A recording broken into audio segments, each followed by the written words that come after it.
So first guest, Executive Chairperson of Jack Cooper Holdings, oversees the company's board, strategy, mergers, human capital development, and has also served as Vice Chairman of the board and been a director since 2011. Very pleased to welcome back to Finished Vehicle Logistics North America, Sarah Amico. Whoops. Sarah, thank you so much. Yeah, please have a seat here. Next speaker, and keeping with a good theme here of, again, focusing on also some of the women leaders in our sector. Pleased to have her here, not for the first time, I think, on stage, but certainly the first time in what is a new role. Because she took on a role in vehicle logistics planning and operations, and we'll hear a bit more about that. She's been with Glovis several years now after working at Honda in a number of different functions. Very pleased to welcome Marisol Vasquez, National Manager Vehicle Logistics Planning for Glovis America. Marisol, thanks for being with us. Thank you. You can have a seat here. Also pleased to welcome back. We heard from him yesterday, for those of you who were here, about building resiliency in the network. An important aspect for us this year, something new as well, was to bring more of the voice from the commercial vehicle trucking side of logistics as well, which is an important part of the overall landscape. Welcome back, Stierley from Navistar. Welcome back, Shane. Thanks so much for joining us. Why don't you join us right here at the end? And finally, another important voice, I would say, representing another side as well of the car carrier, of the logistics provider space. He has more than 20 years experience in vehicle logistics in a range of roles. Today is the VP of Operations at Vehicle Carriers Autos in Motion. Very pleased to welcome Jeremy White.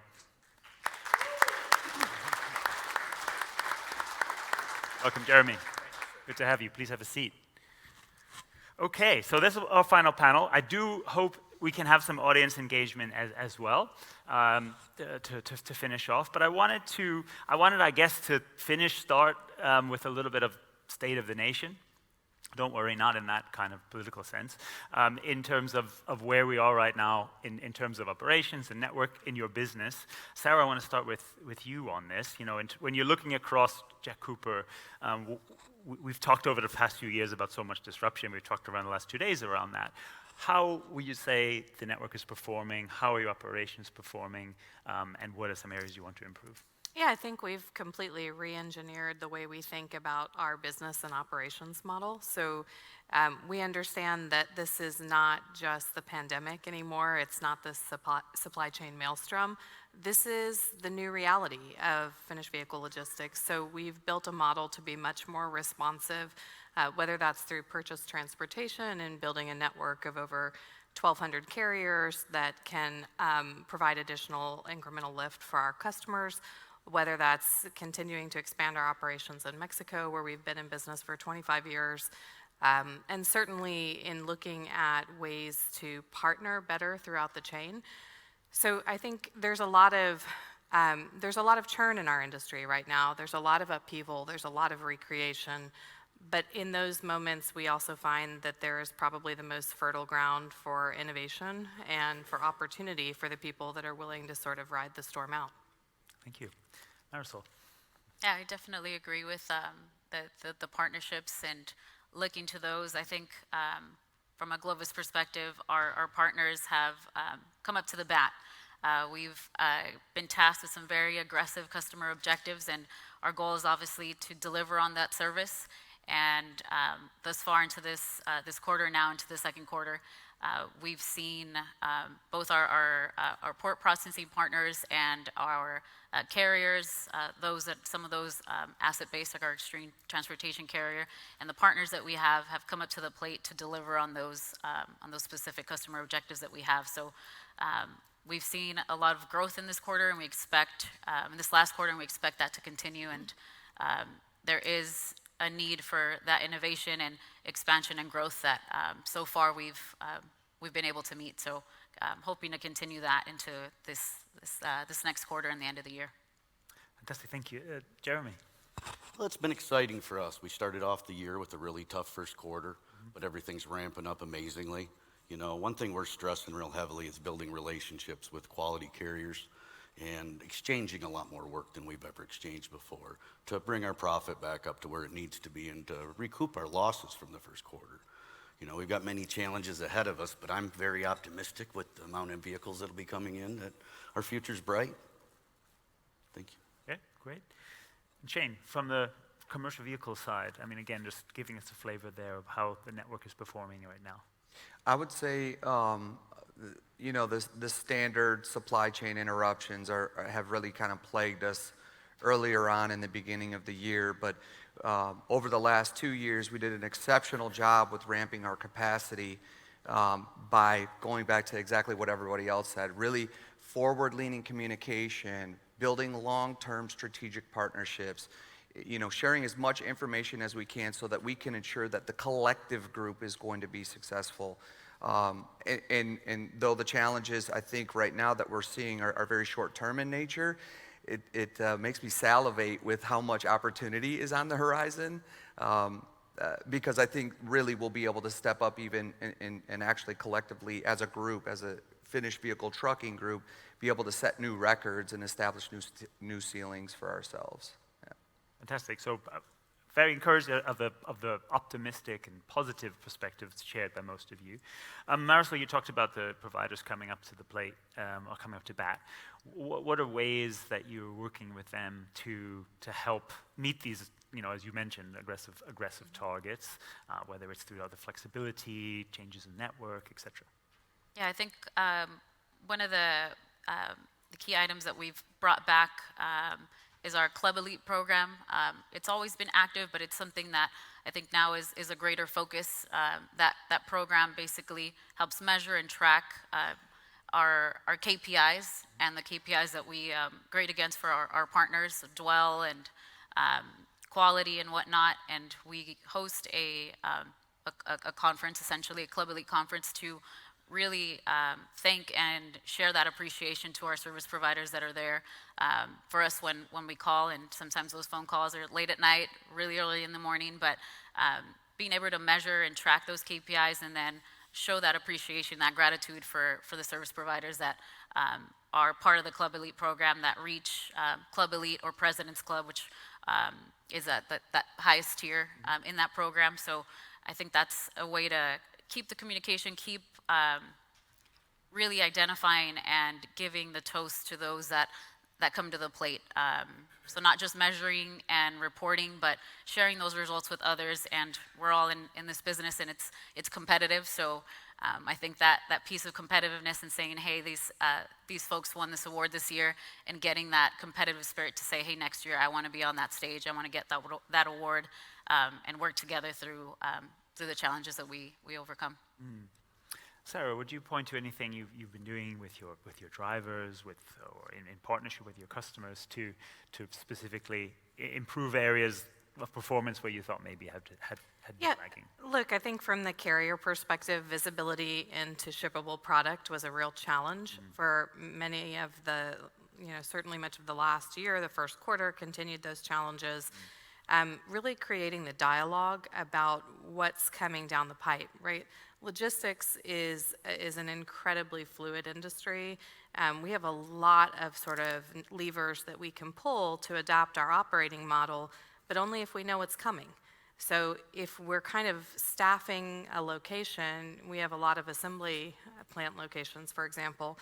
If we're staffing for X number of vehicles Monday through Friday, and Monday, Tuesday, Wednesday, we have 0 show up and everything's dumped at 4 p.m. on a Thursday, that's going to have ripple effects through the chain. And I think the concern really has been in the past, if you sort of spot buy a way to get that lift, you're effectively punishing the carrier who didn't do anything wrong. They just are staffed for a certain level of steady state production.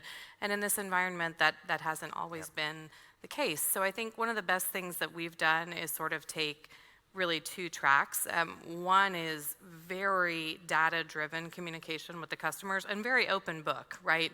We will give customers access to our Power BI so that they can actually see. We just brought on a couple of new analysts that are in the Python and Tableau sort of universe for looking at data. Got a kick out of that on the previous panel. But I think the other thing that we've done is, again, take some of the responsibility on ourselves to expand incremental lift with PT or other options. We also acquired, for example, more transport last August, and that has given us a fleet of drivers who can kind of roam through the network and provide that incremental lift in some instances. That has helped. So I think radical communication and openness that's data-driven, not opinion and anecdote-driven, and then also making sure that we re-engineer our models to be responsive to the current environment and to our customers' needs. Yeah, so some clear examples there on the one hand, as you say, of how you prepare your network, but also some capacity investment too, which came with Right. We've brought in a lot of new trucks, whether Yeah. that's through acquisition or continuing to buy. So making sure that we're ready and also making sure we maintain sort of best-in-class driver retention. I think our driver retention last year was over 95%. 1 year in, and even counting complete newbies to car haul, we're at over 80%. So it's not just enough to build the pipeline of truck drivers. You have to be able to keep them on the payroll once they're there and provide a value proposition, in our case through Teamsters, attractive pension benefits and pay that keeps them around and keeps them highly motivated to do the best work for our customers. Yeah. Jeremy, you talked earlier about taking some measures to ensure profit was where it needed to be, kind of recovering after Q1. How do you feel about that business performance going forward? What are some key steps that you're taking to make sure that your business performs in line with your logistics performance as well? Well, one step that we've taken is we've really developed our brokerage business. In the past, we wanted to be 70% hauled on assets and 30% brokerage. Now I'm looking for more of a 60%, 40 split. The big problem... It's an asset 40%. Yeah. Exactly. Yeah. And the problem that I'm seeing right now for us is we deal with the little smaller manufacturers in general with large contracts, and they have great expectations of me, such as 48-hour lift. But yet they're not coming through with the capacity that I need to be profitable for my equipment. Right. So constantly you're taking a loss if you don't break off into brokerage and use smaller equipment, which costs your drivers inevitably their money, their breakdown. We do a lot of Canadian product, and when you are dealing with Toronto and the whole area up there, you have a hold go on at the last second, and it breaks down a whole man's week. It changes their whole entire family's life for that week. So we're just moving forward with new equipment, better tracking, better customer relations, and better carrier support. Carriers that are some in this room that are some of the best carriers in America are now supporting gentlemen like myself, and I support them so that we can give you the top level service all of the time. Where brokerage in the past was a lot of throw stuff up on central dispatch, just make a quick buck. It's not like that now. We've got to work together with great partners in order to produce profit. The profit margins are low with the price of trucks, with the price of interest. And the unreliability in the new equipment's tough on us. We're actually finding that we're keeping some of our older model trucks because they're more reliable than the new trucks that are in the market now. Interesting. I mean, this sort of balance between asset and brokerage and how you plan your network has been something we've come to quite a bit at this event.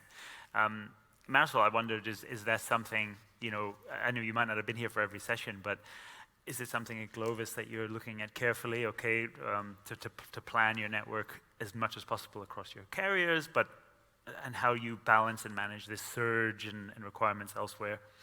Yeah, I think from a Glovis perspective, brokerage is not the first call. I think our first call, and it is, I think, possibly driven by volume. Our customers were looking at possibly close to 2 million this year. Yeah. So there is a large amount of volume that we can capitalize on. Yeah.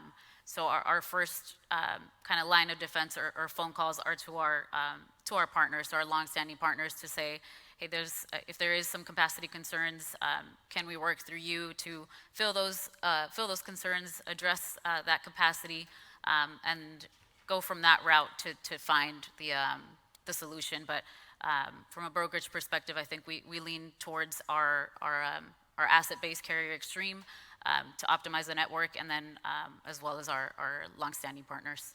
Shane, how does that, it might have been interesting for you the last 2 days kind of hearing some of this. How is it the same dynamic effectively in the commercial vehicle space there in terms of asset versus non-asset that you're using, or is it quite different? On the trucking side, for moving vehicles, it's really not, there's not a lot of asset-based content there, because essentially what's happening is we're using our vehicle to tow and for our delivery service to deck units and then essentially take them to the customers. So we're looking for more like drive-away services, like, you know, a carrier that can send in a driver to get in a truck, inspect the truck, take the truck to the customer. So much more service-based in terms of what we're looking for Navistar, yeah. When we, and Marisol, you talked about the elite club, and kind of not just tracking those KPIs, but how you work with partners. When we talk about a topic like our headline here, you know, raising performance, you know, amidst transformation, does it warrant sometimes looking at KPIs a bit differently? I mean, have you rebalanced to a certain extent a particular value, or thought about new metrics, for example, when planning the network? Yeah, definitely. I think there was a shift really to look at our company objective overall, and that led to an acronym, SAFE. Not just the literal translation. Obviously, we want all of our employees and all of our carriers and our partners to operate in a safe manner, because it is of the utmost importance. But that acronym then breaks down to service performance, accounting controls, financial gain, because at the end of the day, we're all in a business to also make some profits, and expansion and growth. That company objective then led to what each department within our company has as KPI. So it really has driven home what, as a company, as a whole, we see as the most critical, and that then divvies up the KPIs that we see for each. But service performance has definitely been top of mind, along with safety. But also that expansion piece is an interesting one, because that would work differently with certain providers depending on where you're looking to grow.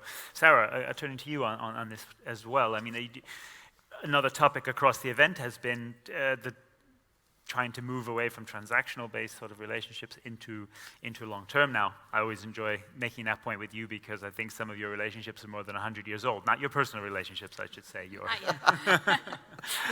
You know, your business relationships. So clearly there's long-term aspects there, but nonetheless, you're in the flow and mix of this market. How do you see the KPI, performance metric aspects changing, or is it changing with your customers? No, I think if anything, the emphasis on those KPIs is going to continue to become more important. And again, management by anecdote is antiquated and outdated. We can always use anecdotes, or what we would call unstructured data in the nerd world. But you really need to be looking at what's driving performance, because this is a game of network economics, right? I mean, logistics is the ultimate network economics business. So for us, we're kind of looking at it as the alignment of incentives. If you're asking a carrier to invest in a 10 to 15-year asset, which increasingly is becoming, you know, a $250,000 to $300,000 apparatus, you can't offer 3-month contracts, especially in this interest rate environment, right? Like, let's be clear, it's an unfavorable interest rate environment, although we have hopes that that'll change. Financing is still required in capital-intensive businesses. And I think in particular, you know, there's a lot of the industrial segment, not just automotive and trucking, but that is sort of coming to the end of maturity in the easy money debt from the end of the cheap money era. And honestly, we would have been in a similar position, but we sort of saw this coming, and months ago extended the maturities of our debts. So I think you're gonna see some consolidation. And as that happens, these networks are gonna have a chance to either become much more efficient if KPI management is effective, or to create some very frustrating misses for carrier and customer. So I think the KPI alignment is gonna continue to be more important. I think aligning the time horizon of investment with your relationships with the customers is critical. Jeremy, what's your perspective on that? We'd like to see a lot longer term contracts available so we can dig in deeper. You know, it's hard to make a plan and, you know, put your people in position where they need to be when you can only promise them maybe a potentially a couple year position. You know, a lot of places, if you could have a 5-year contract, that's easier to hire better people. It's easier to bring in better drivers because they know it's not a one-time thing. Yeah. Yeah. Are there really 3-month contracts? No, not that I would take. Okay. Okay. We call that the spot buy market. Okay, yeah. No, Privilege, right? I mean, it just is what it is. yeah. No, but I mean, I never rule anything out, but I just thought I'd 10 years will work just fine for us. 10 years will work just fine. Okay, noted. But I think, and Marisol sort of alluded to this with the SAFE acronym. I know it stands for more than safe, but I think we had a session yesterday on carrier quality and getting back to basics, and there are areas where, whether it's the equipment isn't necessarily right, or the clothing, or the processes are unclear, etc. Has this, Jeremy, kind of coming back to you on this one, is this focusing on some of getting these basics right to improve quality, has that been important, especially in how quickly things have been Totally. changing? The best equipment on the market has to be available. The best trained drivers have to be available. You have to be able to pay a driver a substantial amount more money than you did 5 and 10 years ago. Not only as owners are we faced with the cost of the interest and the high equipment, but a driver that's, for us, for example, that stays out 2 to 3 weeks, took a 10% wage decrease last year, whether we pay more or not. So we went to steps to retain our drivers in different ways. We step up if they have a loss in their family, like a funeral or something. We subsidize our drivers on all breakdowns. We do anything possible to keep that driver in our family. And we've retained drivers that have been with us and with myself as long as 20 years. And what you get then is they're recruiting for you. They're bringing the people that they know would do a good job and represent my word and their word, which is a benefit. Absolutely. Shane, we were speaking earlier. I mean, I know that it's a different carrier and equipment basis than we're talking about here from the auto side, but some of the regulations and working time requirements, et cetera, can have quite a big impact. I mean, that's something you're working with your carriers on to try and get ahead of. Yeah, that's right. And again, things are so fluid on, the regulation side and on the compliance side, but the more that you are, collaborating with your strategic partners and your carrier base, the more that you're generating new ideas to try to think about how can I get out ahead of this.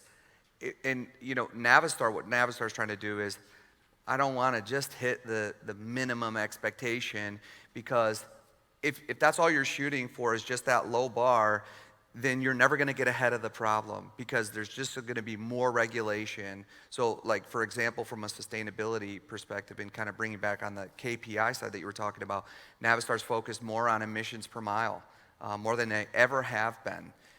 That's a group function now with Trayton, MAN, and Scania. It's just a different position on the same thing, but just to change the dynamics, you need to modify your KPIs and be looking at the compliance and litigation things that are coming down the pipeline and try to plan out ahead of it. Just to not hit the basic minimum requirements, but thinking forward about what's coming next, right? And that's why I love this conference. It's really helped us, put our thinking hats on of what other things we need to be thinking about from a longer term perspective. Marisol, I mean, that raised there, the sustainability KPI, is it something you see playing a bigger role in how you assess and measure your carrier performance as well? Yeah, I don't necessarily think it might play the biggest role right now, but it is something that we are planning for the future. Not just for finished vehicle after discharge from a vessel, but from an overall perspective where units are coming from origin and on the vessel side too. Mm-hmm. And Tara, if we look again long-term on these and different regulations coming in, which will require perhaps potentially different investments, be it in the powertrain, be it in other aspects of it, what impact is this having on your business today? What's the impacts that you're trying to get ahead of in an uncertain landscape, no doubt, but assuming that this continues to become more? Yeah, we're looking at really two things on this. Number one is the impact of artificial intelligence, like every other business on the planet right now. Predictive analytics and machine learning, I think, have already started to make a dent in how optimally we can get our network to perform. As you know, it's probably been 10 years ago now, we wrote one of the earliest algorithms in our industry, what we call the Da Vinci tool, to in-house to sort of optimize network planning.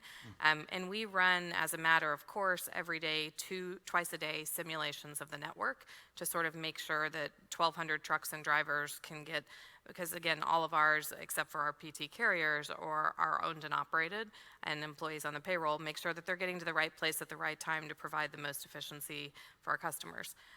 So artificial intelligence, I think, has a chance to take that to the next level, and we're very fortunate to be in a business where it can't replace us, right? You're still gonna have to have a truck that delivers last mile. I think the next step of that will be looking at everything from weather and traffic patterns to the intersections in the chain. So in particular, with some of the challenges on rails and rail car shortages, multi-level shortages, how can we anticipate those challenges and work around them, which will require a lot of visibility. And then probably the second investment for us is really thinking about how we get to net zero. So in 2021, we made a commitment to ultimately reach net zero emissions as a company. We have not committed to a timeline because we are rational people and we understand that the technology platform debate is not settled. But I do think that's increasingly important to our customers. What is the footprint that you're leaving behind, right? As our customers transition to zero emission vehicles, the EV market continues to grow, it's harder to accept that a consumer wants to show up to find their, brand new, very exciting, environmentally responsible vehicle showing up always on the back of a diesel. And I do think we're going to have to think through those investments because there are massive implications, particularly around the weight of the vehicles that go on a car haul rig. But those are the two places I'm really excited to see where investments can pay off. Jeremy, what about you? I mean, in terms of equipment? Myself down the road more. I would love to see maybe a hydrogen-based engine like Cummins has been working on for our equipment that's lighter. I would like to see government regulations where they not raise the gross vehicle weight, but they allow us some variance in our axle weights so that we can still maximize our capacity with the new electric vehicle. A frustration for me when you have a mix between an electric vehicle and a non-electric vehicle is sometimes you don't put that electric vehicle where it belongs on the truck. So you're handling that vehicle more times. So there's more risk involved into it. I'm also looking into some conceptual trailers, which you can't discuss a lot, but the new thinking in our industry, something outside the box. Yeah. Simple things like that. Yeah. Okay, fantastic. We often talk about driver and labor shortages.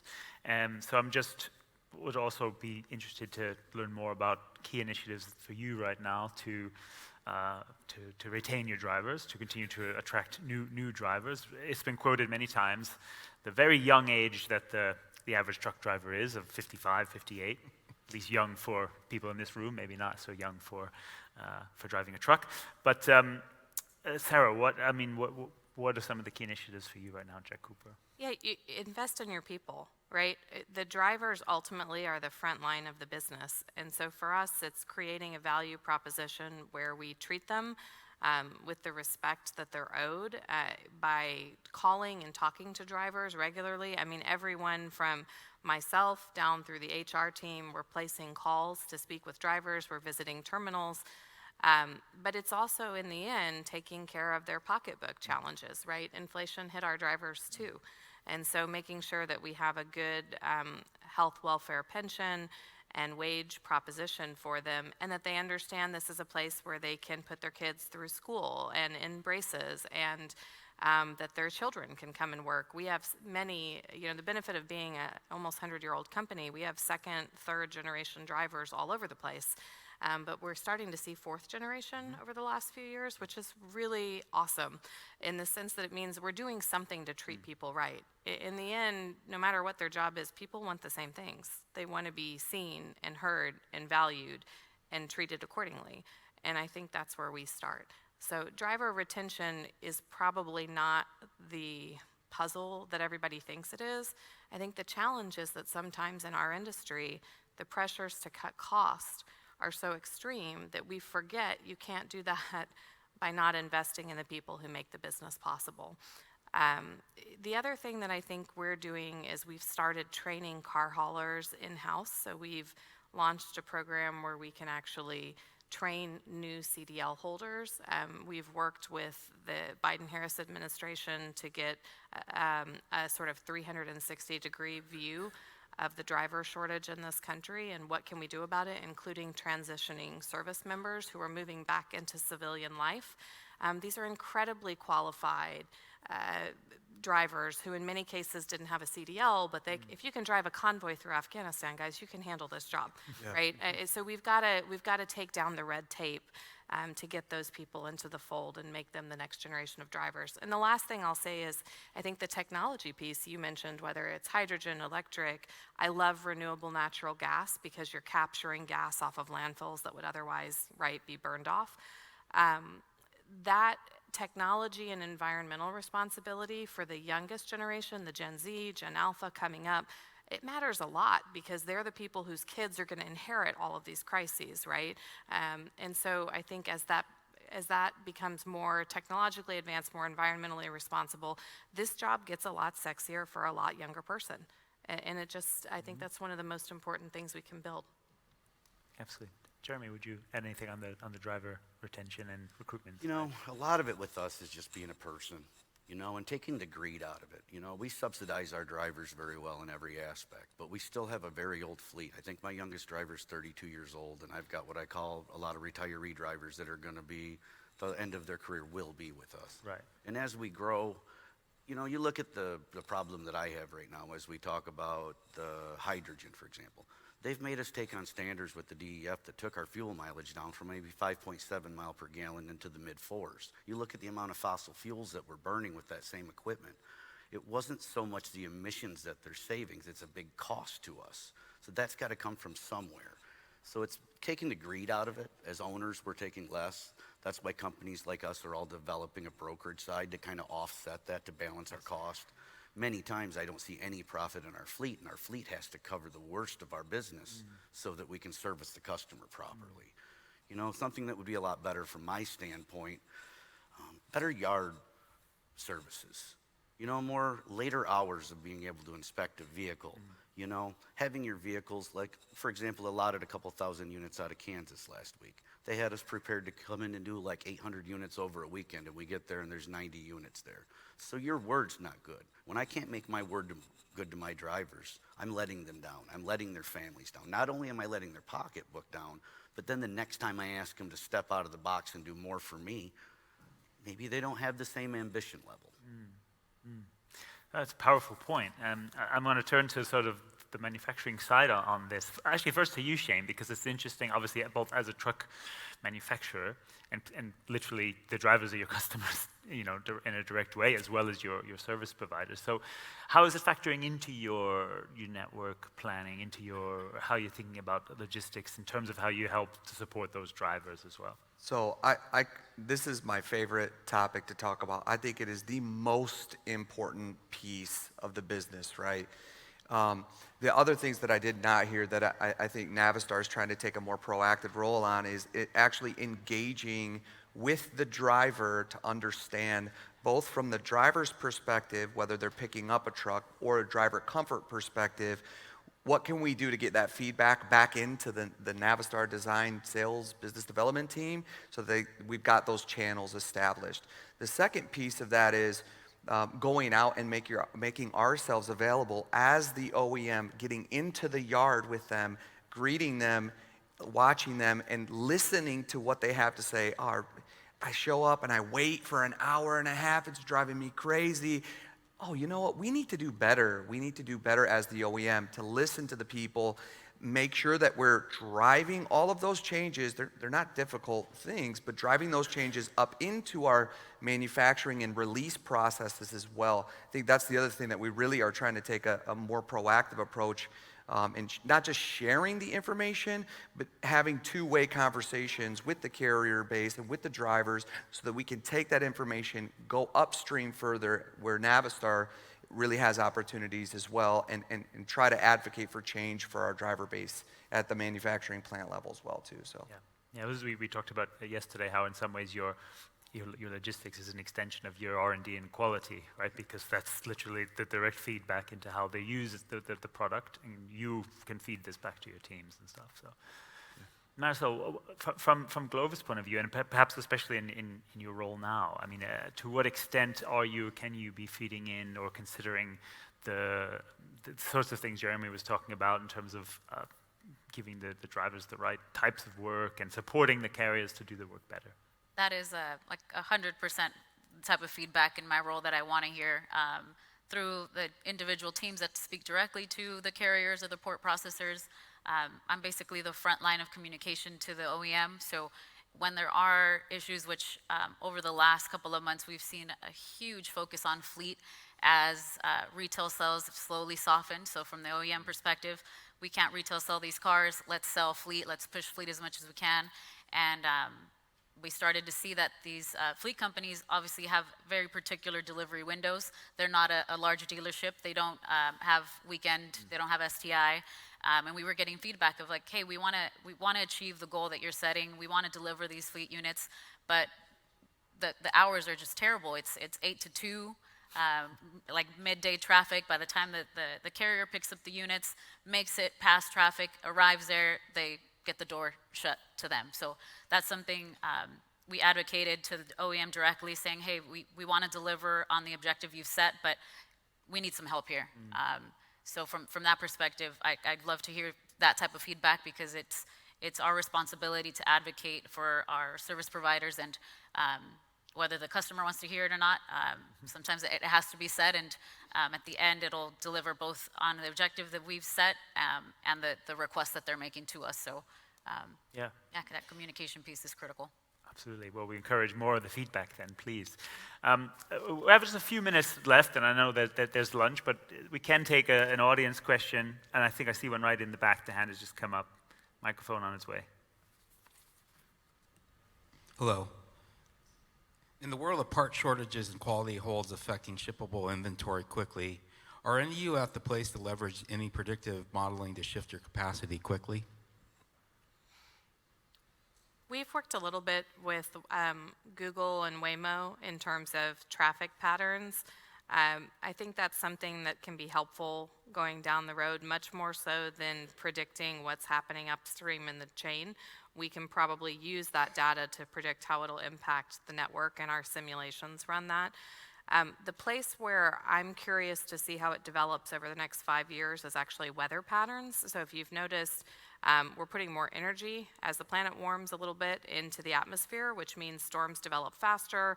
Some of them have more intensity. It doesn't really matter how you feel about climate change or the politics of it. What we care about collectively in this room is we might have more hail events. We might have more weather delays in delivery. And I'd really like to see predictive analytics helping us look at places where we know there needs to be incremental protection for the freight. But to date, we've sort of dipped a toe in that water. I would say there is still 98% of possibility left, despite the work that we've done over the last decade. Anybody else would add anything, or have tried or looked at any systems in this way? No. Okay, thank you for the question. I mean, I also observe and see other global AMs who are looking to the sorts of, let's say, public cloud information that can be fed in, looking at weather patterns and trying to see, okay, maybe we have a chance of a hurricane hitting this part of our supply chain. What's the upstream impact or downstream impact? So definitely there's a lot happening in this space. Time for maybe one other audience question, if there is one. But if there's not, I won't force it. But just maybe one or two other points kind of from my side. So we will avoid the politics, but we do have elections coming up in Mexico and the US, also the UK if you really care, by the way. Just announced yesterday. I know it's very consequential here. 4th of July, in fact. I guess they don't know too much about what happened on that day. Anyway, what are some things that you do hope to see, what you would say to a government, what support that you need to help your business to help meet your objectives? You can take that on either side of the border, given what's happening, what's relevant to you. But what are some policies? What are some direction that you'd like to see that would help support the industry more? It's not just Mexico, US, and UK, right? It's 50% of the world's population will elect their leader this year. So that's India, Taiwan, gosh, we've got it, and that's in addition to municipal and provincial elections in Canada, Brazil, et cetera, Russia. This is literally half the people on the planet will elect their leader this year, and policy does matter. So I think for us, we need to be looking at really strong investments in the supply chain and infrastructure. I had a chance to sit down with Secretary of Commerce Gina Raimondo a couple of weeks ago, was really encouraged to hear how they're rolling out the CHIPS Act to invest in onshore semiconductor chip manufacturing across the portfolio of chips that are needed here. I think we also need to keep really close tabs in how the bipartisan infrastructure bill that passed Congress is rolled out. And probably apart from that, we really need to take a look at where the investment is in terms of fair trade practices. And I know that, the challenge in Mexico right now and the tariffs that were put on to some of the Chinese imports, I think last week, that could complicate things, but we are going to have to look at how the MCA, the replacement to NAFTA, is affecting cross-border traffic. And really, Mexico stands to be a huge beneficiary of some of the supply chain realignment globally, which I think can be very good business for all of us in this room. But leadership matters, and Mexico will have a chance to choose who leads that process. What I like is that no matter what, it will be a woman president, and which is great to see. Hopefully we'll follow suit at some point, but I think that this is going to be an era where policy, particularly around the EV revolution, infrastructure, and chip manufacturing, is incredibly important. We are not there yet on how this group and finished vehicle logistics can handle the increased weight of electric vehicles as a matter of capacity and throughput in the industry. They're heavier, and we're going to need some sort of weight variance to make sure that we can accommodate the lift and timely delivery our customers expect. Yeah, no, absolutely. Matusik talked about this earlier, of course. Yes, of course, yes. Any other points anyone would want to raise, policy directions you'd like to see? We can make sure that both administrations get the message. Obviously, we are natural conduits. And so I have one that I'd like to add. So at the U.S. federal level, absolutely, but there's also still state level legislation that's pending, specifically for California or even in Texas, right? Because the politics of the situation federally doesn't necessarily mean the state is going to take that exact direction, which is so often the case in Texas lately. But with that being said, I think we have an opportunity to look at, those sorts of scenarios at the state level as well, but also in Mexico.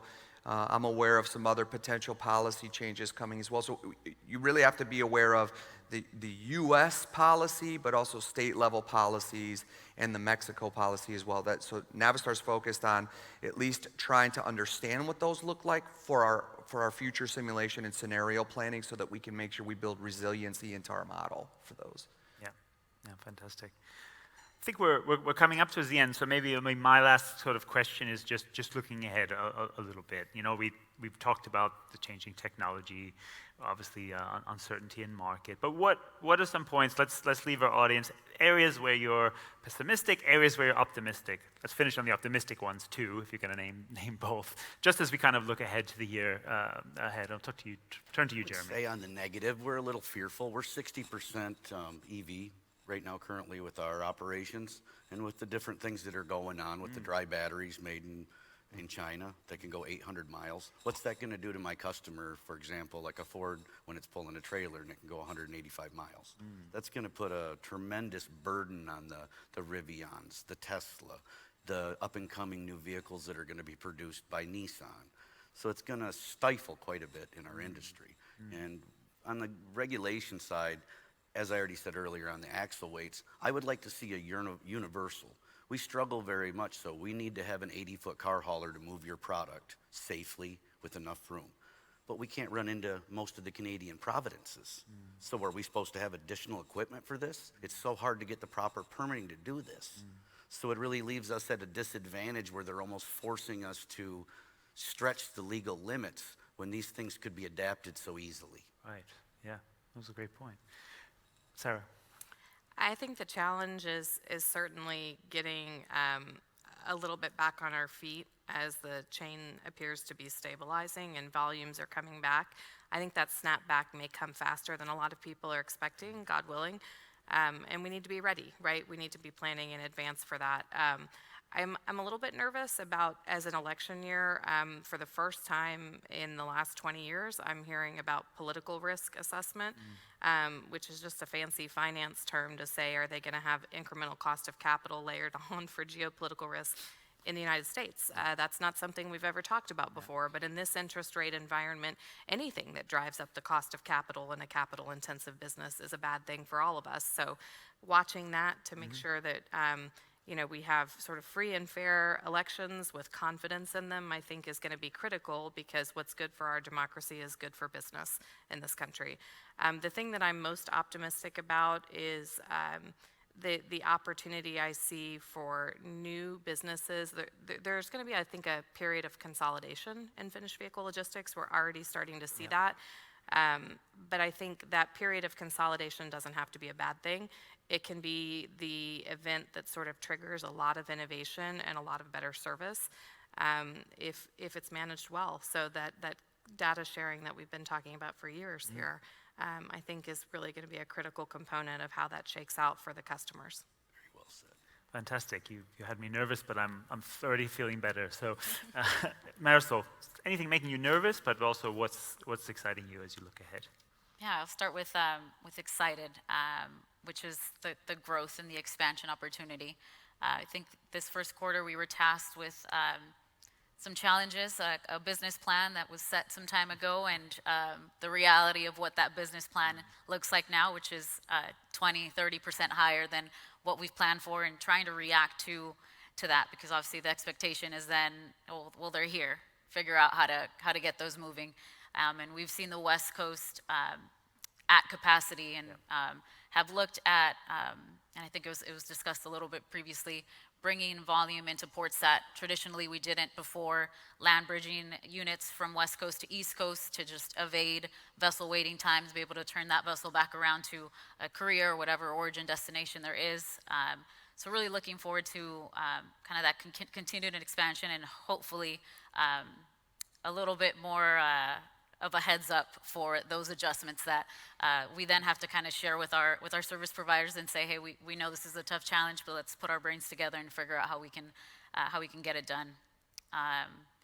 So as far as things of concern, could be potentially controversial, but the EV market has been softening. We've seen our EVs, or the EVs of our OEMs, sitting for much longer than anticipated. There's this enthusiasm at first. We're launching this car. It's part of the Super Bowl commercial or whatnot, and we're expecting high sales, and we're seeing the dwell on those units kind of age, and obviously the incentive piece is a first line of thought. It's considered when more dramatic measures are needed, but hopefully we see a little bit of an uptick with what the EV market has, and the infrastructure, because they have to tie together. You can't force that product onto a consumer when they don't feel that safety net of the environment also being there to be able to have that vehicle. I think both they're very, very fair points, absolutely. Shane, bring us home. Yeah. There's a few things that I think that I'm apprehensive about, but I think we just really touched on all those. The most apprehension I have, at least in the near term, is on the political front, understanding those litigations, trying to figure out how to best plan for those things. And I think that, again, back to the original point, the better that we understand those, the better that we can create our resiliency model to best handle those. That's where I think I'm most apprehensive about that in the near term. What I'm most excited about, though, is the opportunities that lie ahead of us. I think the more that we work together, the more that we have solutions that aren't just around my finished vehicle trucking side, but we're doing a lot of benchmarking in Europe as well. What can we learn from our Europe partners that we're not doing? It may be very small, but it may open up your mind to plenty of other ideas. So I think the benchmarking, piece of it. The technology piece is scary, but also, you know, with big change comes big opportunity, right? So I think that's, I'm hoping that comes along and presents for us ways that we can move forward in ways that we've never moved forward collectively as a group. Well, fantastic. Well, I think those are great notes to end it on. I think a dose of realism, nervousness, but also quite a lot of excitement and opportunity for what is indeed huge opportunities ahead. So thank you so much to our panelists for really sending us off on such a great note. Thank you very much.